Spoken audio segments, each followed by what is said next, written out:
আল্লাহ রাসূল সাল্লাল্লাহু আলাইহি ওয়াসাল্লাম বুখারীর 913 নম্বর হাদিস, কিতাবুল জুমা, এই কিতাবুল জুমার অধ্যায়ের ভিতরে আল্লাহর নবী বলেন, জুমার দিন যখন খুতবা হয়, জুমার দিন কি হয়? খুতবা হয়, তখন কথা বলো না, কথা বলা নিষেধ। কি করা যাবে না? কারণ আর একজন বলতেও পারবে না ভাই চুপ করেন, এ কথাও বলতে পারবে না। কেন?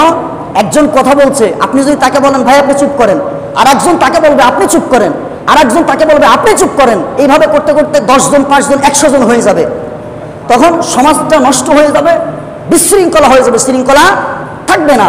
এজন্য আল্লাহ নবী বলছে, জুমার দিন ইমাম সাহেব যখন খুতবা দেয়, যখন বয়ান করে, যখন কথা বলে, তখন কেউ কথা বলা তো নিষেধ, এবং এটাও বলা নিষেধ ভাই আপনি চুপ করেন, এটাও বলাও কি নিষেধ।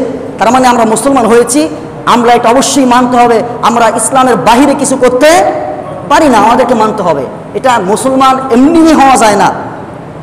মুসলমান ইচ্ছা করলেই কিছু করতে পারে না। এক গ্লাস পানি খেতে হলে আমার ভাইয়েরা নিজের ইচ্ছা মতো খেতে পারে না। এমনকি বাথরুম পেশাব, এটাও মুসলমান তার ইচ্ছা মতো করতে পারে না। বাথরুম পেশাবখানায় যেতে গেলেও মুসলমানদের ইসলামে 20টি গাইডলাইন দেওয়া আছে। কয়টি?